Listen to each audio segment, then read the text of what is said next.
Section में आपका स्वागत है और आज हम जिस चैप्टर की बात कर रहे हैं वो है चैप्टर 8। चैप्टर 8 के संबंध में है रेसिप्रोकल अरेंजमेंट के संबंध में। बीएनएसएस के कंप्लीट कर लिए हैं हम लोगों ने चैप्टर 7 हम लोग कंप्लीट करके आ चुके हैं। तो जिन लोगों ने सीरीज को देखना शुरू नहीं किया है वो जाके सीरीज देखना शुरू कर सकते हैं। बीएनएसएस की सीरीज चल रही है, चैप्टर 7 हमारे कंप्लीट हो चुके हैं। जिन लोगों ने नहीं देखा है वो जाके उसको देखना शुरू कर सकते हैं। बीएनएस की सीरीज कंप्लीट है। तो कुछ एआईबी के बच्चे बोल रहे हैं कि मैम इसकी प्लेलिस्ट लगाइए, तो सब कुछ अवेलेबल है यूट्यूब के चैनल पे, आप जाके देखिए। प्लेलिस्ट भी अवेलेबल है, लिंक पे भी दे रखा है हम लोगों ने। तो जिन लोगों ने नहीं देखा है वो देखना शुरू कर सकते हैं। बीएनएस कंप्लीट कीजिए, एआईबी का एग्जाम आने वाला है, उसमें भी न्यू लॉज आ रहे हैं, तो आपको एक बार उसको गो थ्रू कर लेना चाहिए। ठीक है, तो ये तो बात हो गई बीएनएस की, और बीएनएस का चैप्टर 7 कंप्लीट कर लिया इसकी। ठीक है, जो लोग शेयर कर रहे हैं, सब्सक्राइब कर रहे हैं, लाइक कर रहे हैं, उनका दिल से धन्यवाद। और जिन लोगों ने अभी तक इसको लाइक शेयर सब्सक्राइब नहीं किया है, इसको अब लाइक शेयर सब्सक्राइब कर दो, अपने फ्रेंड्स के साथ शेयर कर दो इसको, और वीडियो को कंप्लीट देखो। कंप्लीट देखने से क्या होगा, कॉन्सेप्ट क्लियर होगा, एक रिदम बनी रहेगी। अच्छा, हमने ये पढ़ा है और इसके बाद हमको ये पढ़ना है। ठीक है, टाइम टू टाइम अपना कोर्स कंप्लीट करते हुए चलिए। जल्दी से जल्दी किसी भी स्टेट की अगर जुडिशरी अनाउंस हो गई, नए एक्ट आए, तो आप लोगों को प्रॉब्लम शुरू हो जाएगी कि ये क्या है, हमने तो पढ़ना शुरू ही नहीं किया और एग्जाम आ गया। जब सब चीजें अवेलेबल हो रखी है तो फायदा उठाओ। ठीक है, अब हम बात करेंगे चैप्टर 8 की, जो बात कर रहा है रेसिप्रोकल अरेंजमेंट्स के बारे में। कुछ मामलों में सहायता के लिए व्यतिकारी व्यवस्था तथा संपत्ति की कुर्की यानी अटैचमेंट की बात कर रहा है, और संपहरण यानी कि फोर फीचर की बात कर रहा है, और उसका क्या बता रहा है, प्रोसेस बता रहा है।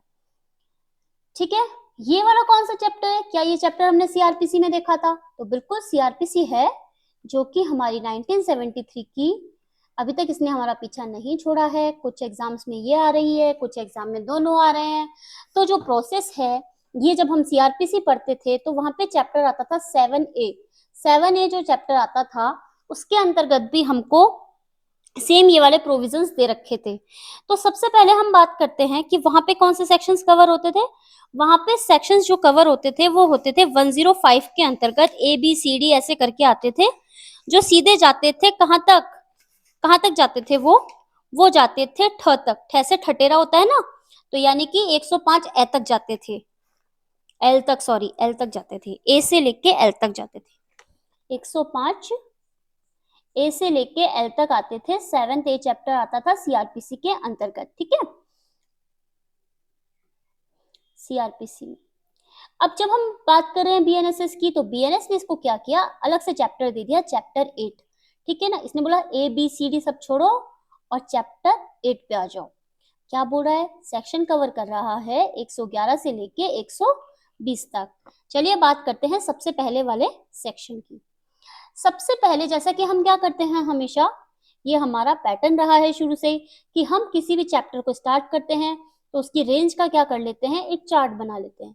चार्ट बनाने से हमारे को ये पता चल जाता है कि भाई हमको इस चैप्टर के अंतर्गत क्या क्या पढ़ना है। कुछ मामलों में सहायता के लिए व्यतिकारी व्यवस्था यानी कि रेसिप्रोकल अरेंजमेंट, संपत्ति की कुर्की यानी अटैचमेंट ऑफ प्रॉपर्टी, संपहरण के लिए प्रक्रिया, फोर फीचर के लिए प्रोसीजर। अब बताइए इसमें ऐसी कौन सी चीज है जो मैं केवल हिंदी में। तो सेक्शन 111 क्या बोल रहा है, 1111 क्या बोल रहा है कि परिभाषा यानी कि डेफिनेशन की बात कर रहा है, कि इस चैप्टर में कुछ वर्ड्स दे रखे हैं जिनकी डेफिनेशन हमको इस वाले पार्ट में दी जाएगी। सेक्शन 11 में 1111 के अंतर्गत हमको दी जाएगी। सेक्शन 112 क्या बोल रहा है, भारत के बाहर किसी देश या स्थान में अन्वेषण के लिए सक्षम प्राधिकारी को अनुरोध पत्र देने की बात कर रहा है। लेटर ऑफ रिक्वेस्ट बोलते हैं जिसको, to competent authority of investigation in a country और प्लेस आउटसाइड इंडिया की बात कर रहा है। ठीक है, सेक्शन 113 क्या बोल रहा है, भारत के बाहर किसी देश या स्थान से, इसमें क्या बोल रहा था में, यहाँ पे क्या बोल रहा है से, बस इतना सा अंतर है, सेम बात बोल रहा है। भारत में अन्वेषण के लिए किसी न्यायालय या प्राधिकारी को क्या भेजा जा रहा है, लेटर ऑफ रिक्वेस्ट भेजी जा रही है। इसके बाद बोल रहा है व्यक्तियों का अंतरण सुनिश्चित करने में सहायता, इसको बोल रहे हैं assistance in securing transfer of persons की बात कर रहा है। 115 आ जाता है, वो बोल रहा है संपत्ति की कुर्की या संपहरण के आदेशों के संबंध में सहायता।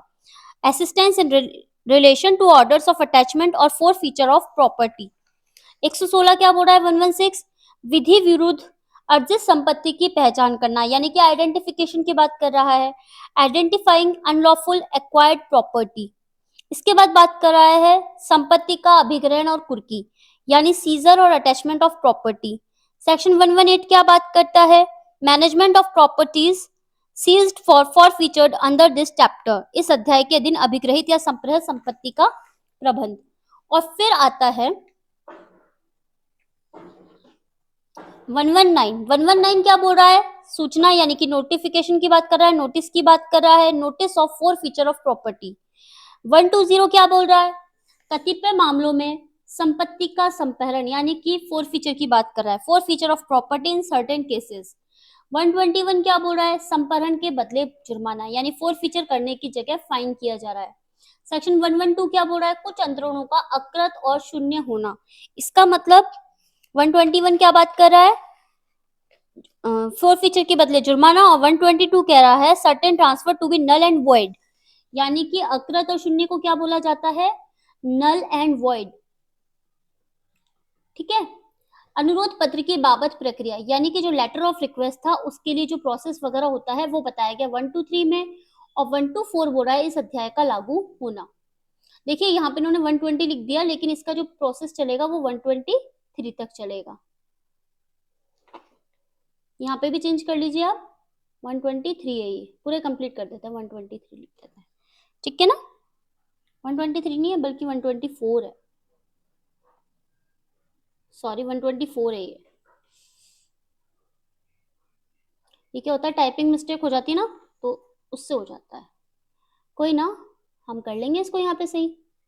114 111 से 124, ठीक है, ये है चैप्टर 8। चैप्टर 8 कहाँ से कहाँ तक की बात कर रहा है, 111 124, ठीक है। चलिए बात करते हैं। सबसे पहला जो डेफिनेशन आ रही है वो बात कर रहा है संविदाकारी राज्य, यानी कि कॉन्ट्रैक्टिंग स्टेट की बात की जा रही है। तो इसमें क्या होता है, भारत के बाहर का कोई देश जिसके संबंध में केंद्र सरकार क्या करती है, संधि यानी ट्रीटी के माध्यम से या किसी अन्य तरीके से कोई मैनेजमेंट करती है, व्यवस्था करती है। किसके संबंध में है, इस चैप्टर के संबंध में। यहाँ पे टोटल कितनी डेफिनेशन दे रखी है, 5 डेफिनेशन दे रखी है। डेफिनेशन क्लोज है, और डेफिनेशन कितनी है यहाँ पे डेफिनेशन है 5। सबसे पहले आता है संविदाकारी राज्य, जिसको कॉन्ट्रैक्टिंग स्टेट बोलते हैं। भारत के बाहर का कोई देश होता है जिसके संबंध में कौन कानून वगैरह बनाता है, सेंट्रल गवर्नमेंट बनाता है। किस तरीके से, संधि यानी ट्रीटी के माध्यम से या अन्य माध्यम से, या कोई अन्य साधन होता है जिसके तरीके से, या ऐसे देश की सरकार के साथ कोई अन्य व्यवस्था करे, मैनेजमेंट करे। कौन करता है, सेंट्रल गवर्नमेंट करती है। पहचान करना यानी आइडेंटिफाइंग करना, तो किसी संपत्ति किसी अपराध के संबंध में व्युत्पन्न या पैदा हुई है, यानी जो प्रॉपर्टी ली गई है वो किसी अपराध के संबंध में है, ऑफेंस से रिलेटेड है, ये तय करना, ये पहचान वगैरह की जाती है यहाँ पे। फिर ये बोल रहा है अपराध के आगम, मतलब जो प्रोसीड्स ऑफ क्राइम, मतलब जो आगम हुए हैं, मतलब जो भी चीजें प्राप्त की गई है वो कैसे की गई है। तो अपराध के आगम क्या रहे हैं, तो अपराध के क्रियाकलापों से, मतलब जो अपराध किया गया, जैसे चुराई हुई संपत्ति हुई तो चोरी से हो गई, तो जैसे चुराया तो उससे जो प्राप्त हुई उस संपत्ति की बात हो गई, संपत्ति के मूल्य की बात हो गई, ये बात कर रहा है। अब ये संपत्ति संपत्ति बोले जा रहे हैं, तो आखिर संपत्ति कौन सी होती है, तो डी पॉइंट बोल रहा है संपत्ति हो सकती है भौतिक या अभौतिक, यानी कि कॉर्पोरल इनकॉर्पोरल, मूवेबल इमूवेबल, यानी जंगम और स्थावर, मूर्त और अमूर्त, टेंजिबल और इंटेंजिबल। इसके अलावा होती है संपत्ति आस्ति में हित रखने वाला विलेख और लिखित, यानी कोई रिटर्न हो सकती है, इंस्ट्रूमेंट हो सकती है, कोई डीड हो सकती है, या फिर अपराध के उपभोग में आई संपत्ति, मतलब अपराध करने के लिए जो यूज आई संपत्ति होती है वो प्रॉपर्टी आ गई, या फिर अपराध में आगम से प्राप्त, मतलब अपराध करने के फलस्वरूप जो संपत्ति प्राप्त की वो हो गई। ठीक है। इसके बाद एक लास्ट डेफिनेशन आती है पता लगना। पता लगने के में क्या क्या संपत्ति चीज होती है, किसी संपत्ति की जो प्रकृति होती है, नेचर जो होता है, उसका जो स्रोत होता है यानी सोर्सेज होते हैं, उसका जो व्ययन होता है यानी डिस्पोजिशन होती है, संजगमन क्या मतलब कोई मूवमेंट संपत्ति में किस तरीके से कोई मूवमेंट वगैरह हुआ, उसका टाइटल क्या है, उसका ओनरशिप क्या है, ये सब जो चीजें होती है वो पता लगाने के अंतर्गत आती है।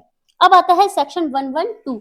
112 क्या बोल रहा है? भारत के बाहर यानी आउटसाइड ऑफ इंडिया किसी देश या स्थान में, किसी कंट्री में या किसी प्लेस में अन्वेषण के लिए यानी इन्वेस्टिगेशन के लिए सक्षम प्राधिकारी को, जो ऑथराइज्ड ऑफिसर होता है, उसको अनुरोध पत्र देना, लेटर ऑफ रिक्वेस्ट दी जाती है। अब क्या होता है, यदि किसी अपराध के अन्वेषण में कोई अपराध हुआ, ऑफेंस हुआ, उसका इन्वेस्टिगेशन किया गया, तो जो इन्वेस्टिगेशन ऑफिसर होता है या फिर इन्वेस्टिगेशन जो ऑफिसर होता है, उसकी जो लाइन होती है, पंक्ति होती है, उससे जो वरिष्ठ अधिकारी होता है यानी ऊंचा जो ऑफिसर होता है, यह आवेदन करता है, एप्लीकेशन देता है कि भारत के बाहर यानी आउटसाइड ऑफ इंडिया किसी देश या स्थान में यानी किसी कंट्री में या फिर प्लेस में साक्ष्य उपलब्ध हो सकता है, यानी कि हमें एविडेंस मिल सकता है।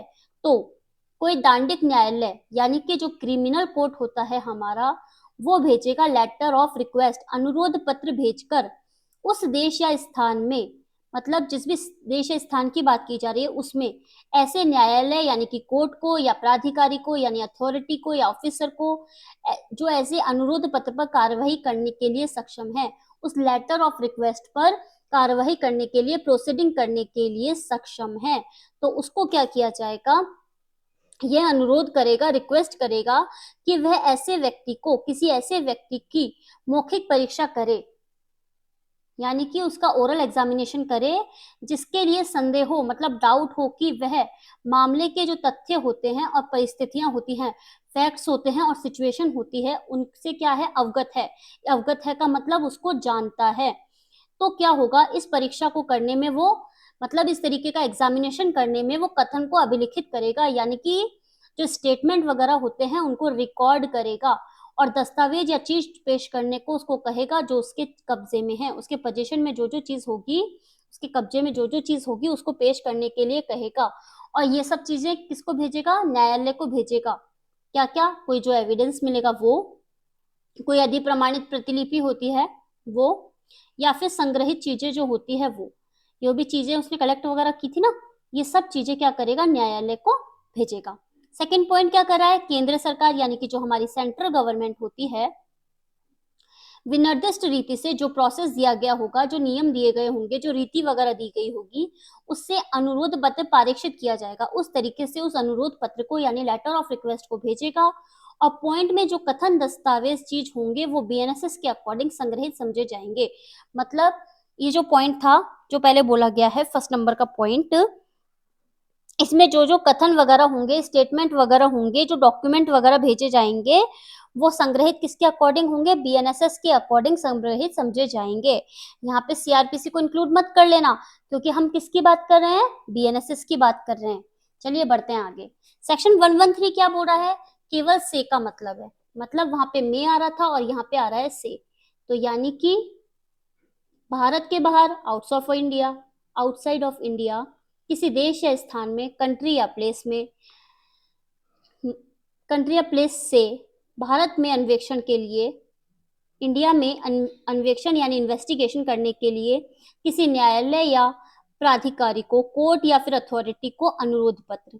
तो भारत के बाहर के जो अन्वेषण अधिकारी होंगे, यानी ऐसे अधिकारी होंगे, ऐसे इन्वेस्टिगेशन होंगे जो भारत के बाहर हैं, किसी अपराध के लिए, ऑफेंस हुआ उसके लिए, किसी व्यक्ति की परीक्षा करने के लिए, एग्जामिनेशन करने के लिए, डॉक्यूमेंट या किसी चीज को प्रोड्यूस कराने के लिए, पेश करने के लिए, या दस्तावेज आदि को पेश करने के लिए केंद्र सरकार, सेंट्रल गवर्नमेंट होता है, वो अनुरोध पत्र की प्राप्ति पर यदि सही समझे, तो अगर उसको सही लगता है कि भाई हाँ इस पर आगे कार्यवाही करनी चाहिए, तो फिर वो क्या करेगा, सीजेएम यानी हमारे चीफ जुडिशियल मजिस्ट्रेट और जेएम मजिस्ट्रेट यानी कि न्यायिक मजिस्ट्रेट को, जिससे वह इस कार्य के लिए नियुक्त करे, उसको ये सब चीजें भेज सकती है। तो वो व्यक्ति क्या करेगा, अपने समक्ष उसको सम्मन करवाएगा, मतलब खुद के सामने पेश करने के लिए उसको सम्मन भेजेगा, उसके कथन को रिकॉर्ड करेगा या फिर उससे दस्तावेज और चीजें पेश करवाएगा। फिर इसके बाद उस पत्र को अन्वेषण के लिए यानी इन्वेस्टिगेशन के लिए किसी पुलिस अधिकारी को यानी कि पुलिस ऑफिसर को भेज देगा और उस रीति से अपराध का अन्वेषण करेगा, इन्वेस्टिगेशन करेगा, जैसे कि वो अपराध भारत में ही किया गया था। ठीक है, भारत से बाहर की बात हो रही है, अगर भारत में कराएगा तो इस तरीके से रिएक्ट करेगा, इस तरीके से प्रोसेस में अपना रिएक्शन देगा कि जैसे कि वो भारत में ही किया गया है। अब जो चीजें हमने पॉइंट 1 में उपधारा 1 में अभिग्रहित की गई थी, वे मजिस्ट्रेट या पुलिस अधिकारी उस न्यायालय के प्राधिकारी को भेज देंगे जिसने हमको अनुरोध पत्र भेजा है, और भेजने के लिए उस रीति को फॉलो करेंगे जो कि हमको सेंट्रल गवर्नमेंट बताएगी। ठीक है, समझ में आ गया। नेक्स्ट सेक्शन की बात करते हैं। सेक्शन 14 बोलता है 114 यानी कि 114, व्यक्तियों का अंतरण सुनिश्चित करने में सहायता, यानी कि assistance in securing transfer of persons. तो जहां वारंट का निष्पादन यानी कि एग्जीक्यूशन ऑफ वारंट किसी संविदाकारी राज्य यानी कि जो हमारा कॉन्ट्रैक्ट वाला राज्य है, स्टेट है, उसके किसी स्थान यानी कि प्लेस में किया जाता है, तो वहां न्यायालय यानी कि कोर्ट क्या करेगा, दो प्रतियों में से जो 2 कॉपीज होगी उसमें से एक प्रारूप में उस न्यायालय या आदि को प्राधिकारी के माध्यम से भेजेगा। ठीक है, उस कोर्ट को या फिर जिसको भी उसको भेजना है उसको एक प्राधिकारी यानी कि जो ऑफिसर वगैरह होता है उसके साथ भेजेगा, जो केंद्रीय सरकार द्वारा यानी कि सेंट्रल गवर्नमेंट द्वारा नोटिफिकेशन द्वारा इस निमित्त विनिर्दिष्ट करे। इस तरीके से उसको क्या करेगा, विनिर्दिष्ट करेगा, बताएगा। फिर न्यायालय उसका क्या करेगा, एग्जीक्यूशन करवा देगा यानी कि उसका निष्पादन करवाएगा। यदि किसी अधिकारी के द्वारा आवेदन किया जाता है कि किसी ऐसे व्यक्ति की जो किसी संविदाकारी राज्य के किसी स्थान में है, मतलब अधिकारी जो होता है, ऑफिसर जो होता है, वो एप्लीकेशन देता है किस बात का, कोई ऐसा व्यक्ति है जो संविदाकारी राज्य में है, कॉन्ट्रैक्ट वाला जो हमारा स्टेट है उसके अंतर्गत है, तो ऐसे व्यक्ति की हाजिरी के लिए मतलब उसे पेश होने के लिए समन और वारंट, इसकी तामील या फिर निष्पादन करने के लिए 2 प्रतियों में से यानी 2 कॉपीज में से ऐसे न्यायालय को जारी करेगा जो कि सेंट्रल गवर्नमेंट विनिर्दिष्ट करेगी यानी कि सेंट्रल गवर्नमेंट बताएगी।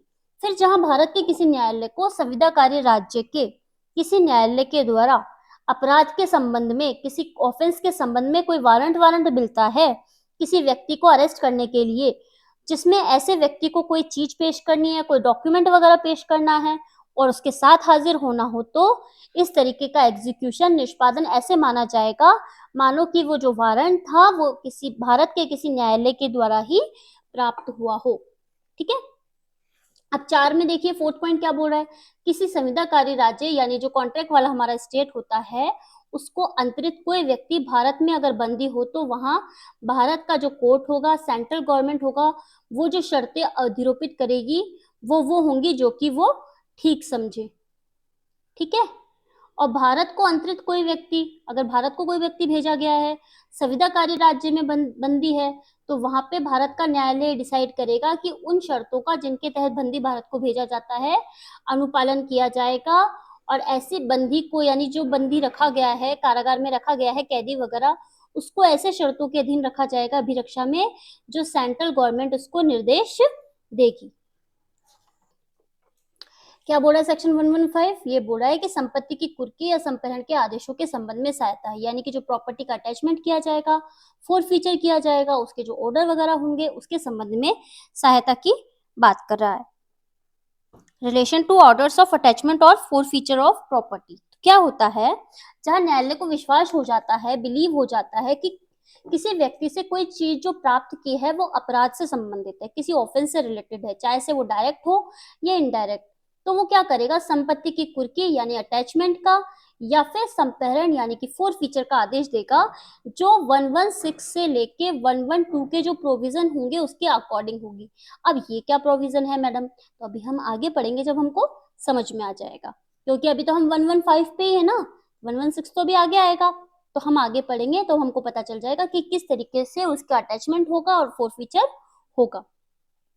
फिर बोल रहा है कि जहां न्यायालय के द्वारा कोर्ट के द्वारा पॉइंट 1 जो होता है यानी इस वाले पॉइंट की बात की जा रही है, इसके अकॉर्डिंग किसी प्रॉपर्टी के अटैचमेंट का ऑर्डर पास किया है, या प्रॉपर्टी जो संविदाकारी राज्य यानी जो हमारा कॉन्ट्रैक्ट वाला राज्य था ना उससे संबंधित है, ऐसा उसको डाउट है, संदेह है, तो वहां जो कोर्ट होगा, राज्य के कोर्ट होंगे या फिर ऑफिसर होगा, ऐसे ऑर्डर का एग्जीक्यूशन यानी निष्पादन करने के लिए अनुरोध पत्र जारी कर सकेगा यानी कि लेटर ऑफ रिक्वेस्ट भेज सकेगा। ठीक है, बात करें 3rd पॉइंट की, तो ऐसे बोल रहा है कि जहां सेंट्रल गवर्नमेंट को किसी कॉन्ट्रैक्ट वाले राज्य के संबंध में किसी कोर्ट या ऑफिसर से लेटर ऑफ रिक्वेस्ट मिलता है जिसमें कि किसी प्रॉपर्टी के अटैचमेंट और फोरफीचर की बात की जाती है, उसकी रिक्वेस्ट की जाती है, अनुरोध किया जाता है, तो जो किसी व्यक्ति के द्वारा अपराध करने के संबंध में, चाहे डायरेक्ट हो या इनडायरेक्ट हो, संबंधित होता है, रिलेटेड होता है, जो उस कॉन्ट्रैक्ट वाले राज्य में किया गया हो, तो वहां जो सेंट्रल गवर्नमेंट होगा, ऐसा अनुरोध पत्र मिलने पर किसी को सेक्शन 116 से 120 के अधीन या फिर अदर प्रोविजन के संबंध में एग्जीक्यूशन के लिए भेज सकती है, निष्पादन के लिए उसको भेज सकती है। ठीक है, अब हम बात करते हैं सेक्शन 116 की। 116 क्या बोल रहा है? इसमें दे रखे हमको 3 पॉइंट। इसमें बोल रहा है कि आइडेंटिफाई करना है अनलॉफुल और एक्वायर्ड प्रॉपर्टी के बारे में, विधिविरुद्ध तथा अर्जित संपत्ति की पहचान करना। तो क्या होगा इसके अंतर्गत? जब हमको कोर्ट के द्वारा, न्यायालय यानी कोर्ट, सेक्शन 115 जो है, अभी अभी हम जस्ट पढ़ के आए हैं, सेक्शन 115 का जो सब क्लॉज था 1, उसके अकॉर्डिंग या उसके अधीन, या उसका जो 3rd नंबर का पॉइंट था, यानी उपधारा जो इसकी 3 थी, उसके अधीन अनुरोध पत्र प्राप्त होता है। तो अनुरोध पत्र प्राप्त होने पर, लेटर ऑफ रिक्वेस्ट मिलने पर, जो पुलिस उपनिरीक्षक होता है, क्या बोलते हैं पुलिस उपनिरीक्षक को, यानी एसआई की बात हो रही ना, सब इंस्पेक्टर की, उस सब इंस्पेक्टर को ऐसी संपत्ति का पता लगाने के लिए, अब ये पता लगाना क्या होता है, अभी अभी हम पढ़ के आए थे सेक्शन 111 के अंतर्गत, 5th नंबर के पॉइंट पे था, ठीक है ना, तो उसकी बात कर रहा है। और पहचान करने के लिए सभी जो आवश्यक कार्रवाई होगी, जो नेसेसरी प्रोसीडिंग्स होगी, उसको करने के लिए डायरेक्शन देगा, यानी कि निर्देश दे देगा। फिर बोल रहा है पॉइंट 1, यानी इस वाले पॉइंट की बात की जा रही है कि इसके कार्यवाही के अंतर्गत किसी व्यक्ति यानी पर्सन, स्थान यानी कि प्लेस, संपत्ति यानी कि प्रॉपर्टी, आस्ति, दस्तावेज यानी कि डॉक्यूमेंट, किसी बैंक या सार्वजनिक वित्तीय संस्था की लेखा भैया किसी अन्य सुसंगत विषय की बाबत जांच, अन्वेषण या सर्वेक्षण भी हो सकेगा। मतलब इन चीजों का इंक्वायरी की जाएगी, इन्वेस्टिगेशन किया जाएगा और सर्वेक्षण किया जाएगा। इंक्वायरी, इन्वेस्टिगेशन, सर्वे किया जाएगा इसके संबंध में। कौन कौन सी चीजें हैं? Person, place, property, assessed, document, books of account in any bank और पब्लिक फाइनेंशियल इंस्टीट्यूशन, इनकी क्या की जाएगी? इंक्वायरी, इन्वेस्टिगेशन और सर्वे। फिर कह रहा है कि जो पॉइंट 2 है, सब देखो एक दूसरे से कनेक्टेड है, तो पॉइंट 2 की जो बात कर रहा है, इसमें जो जांच यानी कि इंक्वायरी, अन्वेषण यानी इन्वेस्टिगेशन, सर्वेक्षण यानी सर्वे, उक्त न्यायालय द्वारा इस निमित्त दिए गए निर्देशों के अनुसार किया जाएगा। कौन से निर्देश? जो उपधारा 1 में दिए गए हैं। ठीक है, उपधारा 1 में जो ऑफिसर दिया गया है ना, उसके द्वारा। कौन है उपधारा 1 में ऑफिसर? पुलिस उपनिरीक्षक यानी कि एसआई, सब इंस्पेक्टर की बात हो रही है ना। अब बात करते हैं नेक्स्ट पॉइंट की, जो कि है 117। अब आप देखिए इसमें कितने सारे पॉइंट है, देख रहे हैं आप लोग। मेरे पास एक कॉल आया था, पता है आपको, उनको लगा कि शायद मैं किसी गाइड गुइड से पढ़ा रही हूँ, ठीक है, कि मैंने कहीं से कोई गाइड गुइड का इंतजाम कर लिया बीएनएस की या बीएनएसएस की, लेकिन ऐसा नहीं है। मैं अपने हैंड रिटन नोट्स खुद बनाती हूँ और उसके बाद ही आप लोगों के सामने प्रेजेंट करती हूँ। ये मेरे हैंड रिटन नोट्स होते हैं, आपको कहीं नहीं मिलेंगे, कोई गाइड वाइड अवेलेबल नहीं है मेरे पास। पहले पूरा पढ़ा जाता है, क्योंकि नई एक्ट है तो हमको भी पढ़ना पड़ता है, फिर उसके बनते हैं हमारे नोट्स, नोट्स बन के फिर होते हैं टाइप होके फिर आता है, वीडियो अपलोड होता है और फिर आप लोगों के पास पहुंचता है। तो कई बार क्या होता है, वीडियो आने में देरी भी हो जाती है, क्योंकि कई बार कुछ परिस्थितियां ऐसी होती है कि भाई आप टाइम पे नोट्स कंप्लीट नहीं कर पाते या टाइम पे वो टाइप नहीं हो पाता है, तो क्या होता है, उस चक्कर में वीडियो हो जाता है लेट। तो वीडियो अगर लेट हो जाता है तो घबराने की कोई बात नहीं है, जो जिस तरीके से वीडियो आ रहा है उस तरीके से कंटिन्यू आता रहेगा। आप लेक्चर देखते रहिए और जुड़े रहिए हमारे साथ। तो बात करेंगे सेक्शन 117 की, संपत्ति का अभिग्रहण और कुर्की, यानी कि सीजर और अटैचमेंट ऑफ प्रॉपर्टी। तो ऐसे बोल रहा है कि जो 116 अभी हमने पढ़ा, क्या पढ़ा था उसके अंतर्गत? आइडेंटिफाइंग अनलॉफुल एक्वायर्ड प्रॉपर्टी, विधि विरुद्ध अर्जित संपत्ति की पहचान करना, ये हम 116 में पढ़ के आए। तो इसके अधीन जो जांच या अन्वेषण करने वाले किसी अधिकारी के पास, कौन था इसके अंदर जांच करने वाला अधिकारी? ऐसा ही था ना, तो उसके पास अगर विश्वास करने का कारण है, रीजन टू बिलीव है। रीजन टू बिलीव कहाँ पढ़ता? आईपीसी में पढ़ते थे ना हम। कनेक्ट कर लो उसको और इसको ले जाओ बीएनएस के साथ और कनेक्ट करना शुरू करो, पढ़ना शुरू कर दो। फिर इसके बाद बोल रहा है जिस चीज के लिए जांच की जा रही है, इंक्वायरी की जा रही है, उसका अगर छिपाया जा रहा है, या उसका व्ययन किया जा रहा है तो वह उस संपत्ति को अभिग्रहण करने का, सीज करने का ऑर्डर दे सकेगा। और जहां ऐसी संपत्ति का अभिग्रहण संभव नहीं है, मतलब उसको सीज नहीं किया जा सकता, तो वहां कुर्की का यानी अटैचमेंट का आदेश यह कहते हुए जारी करेगा कि ऐसी संपत्ति आदेश जारी करने वाले अधिकारी की पूर्व अनुज्ञा के अंतरित नहीं की जाएगी, मतलब उसका ट्रांसफर नहीं किया जाएगा। उस अगर उस को कुर्क किया गया है तो उसका ट्रांसफर उस अधिकारी को सूचित किए बिना नहीं किया जाएगा और उसके संबंध में किसी भी तरीके का कोई ट्रांजैक्शन वगैरह नहीं किया जाएगा। और ऐसे आदेश की एक प्रति संबंधित व्यक्ति को दी जाएगी, जो भी उससे रिलेटेड व्यक्ति होगा उसको दी जाएगी। अब ये बोल रहा है, ये जो पॉइंट 1 में हमने ऑर्डर जारी किया ना कोर्ट ने, ये जो ऑर्डर है इसका प्रभाव जब तक नहीं होगा जब तक 30 दिन के अंतर्गत न्यायालय के द्वारा उसको पुष्ट नहीं कर दिया जाए। ठीक है, ये ऑर्डर तब तक प्रभावी नहीं होगा जब कोर्ट उसको 30 दिन के अंतर्गत पुष्ट नहीं किया जाए। तो 30 दिन डेट वगैरह होते हैं, टाइम वगैरह होते हैं, ये हमारे लिए इंपॉर्टेंट होते हैं, तो हमको इसको स्किप नहीं करना होता है। बात करते हैं 118 की, यानी 118 की बात कर रहा है। इस अध्याय के दिन अभिग्रहित संप्रहत संपत्ति का जो प्रबंध होता है, मैनेजमेंट होता है, वो कैसे किया जाता है, यानी कि मैनेजमेंट ऑफ प्रॉपर्टी सीज्ड और fort featured under this chapter. क्या बोल रहा है, न्यायालय उस क्षेत्र के लिए, उस एरिया के लिए जहां प्रॉपर्टी स्थित है, डीएम को यानी डिस्ट्रिक्ट मजिस्ट्रेट को या फिर किसी अदर ऑफिसर को जो डीएम निर्देशित करे, यानी जिसके लिए डीएम कहे कि भाई इसको कह दो, ऐसी संपत्ति के प्रशासक के कृत्यों के पालन के लिए उसको अपॉइंट कर सकेगा। या तो डीएम को या फिर डीएम कहे उसको अपॉइंट कर सकता है।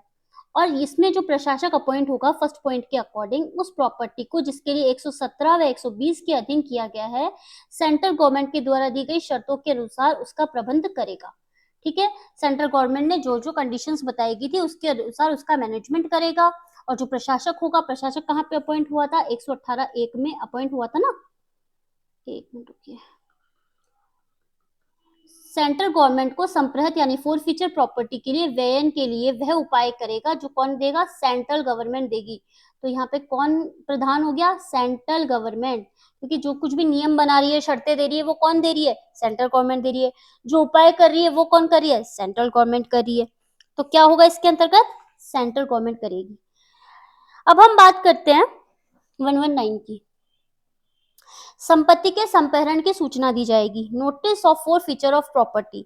तो कह रहा है कि 116 में जांच करी, जांच करने के बाद न्यायालय को लगे कि संपत्ति या तो पूरी संपत्ति या उसका कोई पार्ट, संपत्ति जो है वो किसी अपराध के आगम से रिलेटेड है, मतलब किसी ऑफेंस के करने के फलस्वरूप प्राप्त हुई है, तो ऐसे व्यक्ति पर सूचना की तामील करेगा, जिससे अपेक्षा की गई है कि सूचना की तामील होने के अंदर 30 दिन के अंतर्गत ये बताए कि भाई तुझे प्रॉपर्टी कैसे मिली। और साक्ष्य सुसंगत करेगा, वो बता देगा कि भाई इस तरीके से मैंने सुसंगत प्रॉपर्टी को अर्जित किया, तो ये बताएगा कोर्ट को। संपत्ति को अपराध का आगम क्यों नहीं घोषित किया जाए, उससे पूछा जाएगा कि भाई ये हम क्यों नहीं माने कि भाई ये अपराध से संबंधित संपत्ति है या ये किसी अपराध के करने के संबंध में आई है। और सेंट्रल गवर्नमेंट उसे क्यों संप्रहत ना करे, फोरफीचर क्यों नहीं करे सेंट्रल गवर्नमेंट, तो ये वाली बात बता रहे। अगर कोई अन्य व्यक्ति संपत्ति को धारित करता है, मतलब ये प्रॉपर्टी थी ए की और इसकी जगह इसको बी ने धारित कर रखा है, तो उसको भी सम्मन की तामील की जाएगी। ठीक है ना, सम्मन सर्व किया जाएगा उसको भी। फिर बोल रहा है कतिपय मामलों में संपत्ति का संपहरण, यानी कि सेक्शन 120 बोल रहा है। क्या बोल रहा है, forfeiture of property in certain cases. तो 119 में क्या हुआ, 119 में न्यायालय द्वारा, न्यायालय ने क्या बताया था, कारण बताओ नोटिस बताया था ना कि भाई सुनवाई का यानी कि उसको हियरिंग का उसको उचित अवसर दिया गया। उसके बाद न्यायालय ने उसको ऑर्डर दिया, उसके बाद उसका जो था निष्कर्ष वगैरह लिखा कि प्रश्नगत जो संपत्ति है, मतलब जो प्रॉपर्टी जिसके बारे में कहा जा रहा है, वो किसी अपराध के साथ संबंधित है या नहीं। और अगर लगे कोर्ट को कि भाई ये संपत्ति से संबंधित है परंतु संपत्ति को पहचाना नहीं जा रहा, किसके द्वारा, कोर्ट के द्वारा, तो न्यायालय क्या करेगा, जो भी कंक्लूजन होगा, जो भी निष्कर्ष होगा, उसको रिटर्न करेगा, उसको अभिलिखित करेगा, रिकॉर्ड करेगा।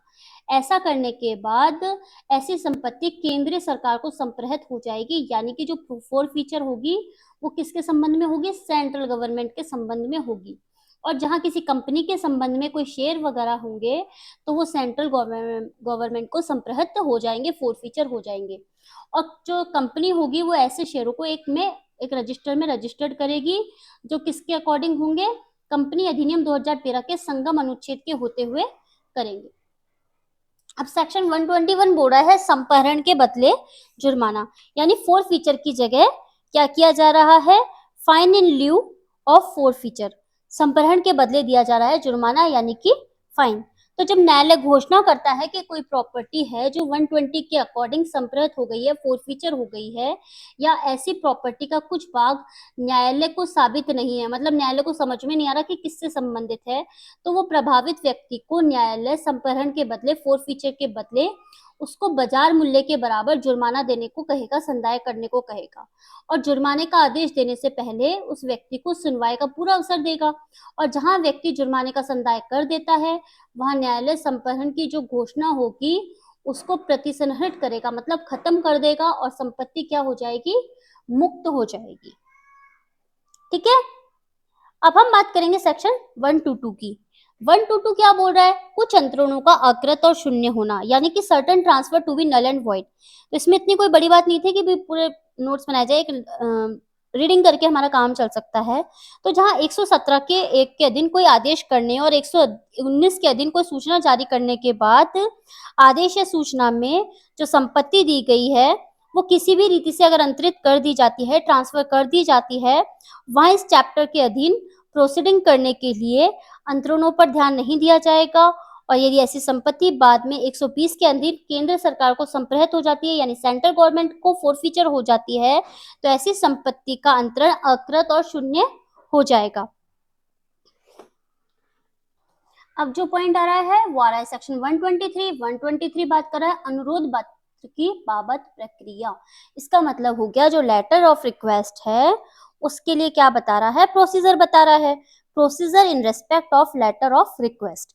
तो इस चैप्टर के अधीन केंद्र सरकार को यानी कि सेंट्रल गवर्नमेंट को किसी जो कॉन्ट्रैक्ट वाला राज्य होता है उससे जो मिलता है लेटर ऑफ रिक्वेस्ट यानी कि अनुरोध पत्र, उसके अंतर्गत समन या वारंट जो किसको दिया जाता है, कॉन्ट्रैक्ट वाले जो स्टेट को दिया जाता है, उसमें एवरी जो होगा लेटर ऑफ रिक्वेस्ट, समन या वारंट जो होगा वो सेंट्रल गवर्नमेंट के द्वारा ऐसे रूप में होगा, ऐसे प्रारूप में होगा जो कौन निर्दिष्ट करेगा, केंद्र सरकार निर्धारित करेगी। और वो किसको भेजा जाएगा, कॉन्ट्रैक्ट वाले राज्य को भेजा जाएगा, या फिर जो भारत का संबंधित न्यायालय होता है, कोर्ट होता है, उसको भेजा जाएगा। सेक्शन 124 की बात कर रहे हैं कि ये जो चैप्टर है उसका लागू होना। तो सेंट्रल गवर्नमेंट जो होगी वो राजपत्र में यानी कि गजट में नोटिफिकेशन के द्वारा ये डायरेक्शन दे सकेगी कि व्यतिकारी व्यवस्था यानी जो रेसिप्रोकल अरेंजमेंट होते हैं वो करने वाले कॉन्ट्रैक्ट वाले जो स्टेट होते हैं उनके संबंध में ये जो चैप्टर है वो लागू होगा, और शर्तें व अपवादों के अधीन होगा, जो अधिसूचना यानी कि नोटिफिकेशन के द्वारा विनिर्दिष्ट की जाएगी, बताई जाएगी। तो ये तो बात हुई हमारे चैप्टर 8 के बारे में। हमने अब तक चैप्टर 1 से लेके 8 तक कंप्लीट कर लिए हैं बीएनएसएस के। जिन्होंने सीरीज को नहीं देखा है वो जाके सीरीज को देखना शुरू करेंगे, और हम मिलेंगे हमारे नए चैप्टर के साथ, चैप्टर 9, जो हम अगले चैप्टर में, अगले लेक्चर में लेके आएंगे। तो उम्मीद करती हूँ आपको ये लेक्चर अच्छा लगा होगा। अच्छा लगा है तो आपको लाइक शेयर सब्सक्राइब करना है और जुड़े रह रहे हैं डी लॉ जंक्शन के साथ में, और इसको पूरा देखने की कोशिश करना है। ठीक है, इतने हार्ड प्रोविजन नहीं है कि आप इसको देख के थोड़ा सा देख के बोर हो जाएं। ठीक है, तो आराम से क्या कर सकते हैं, अपना एक्ट उठाइए, बीएनएस का एक्ट होगा आपके पास में, बीएनएसएस का, सॉरी हम बीएनएसएस पढ़ रहे हैं तो बीएनएसएस का एक्ट होगा आपके पास, अपना एक्ट अपने पास रखिए, जहां इंपॉर्टेंट लगता है उसको इंपॉर्टेंट नोट डाउन कीजिए और सेल्फ नोट बनाने की कोशिश कीजिए। ठीक है, मिलते हैं नए लेक्चर के साथ। Thank you so much.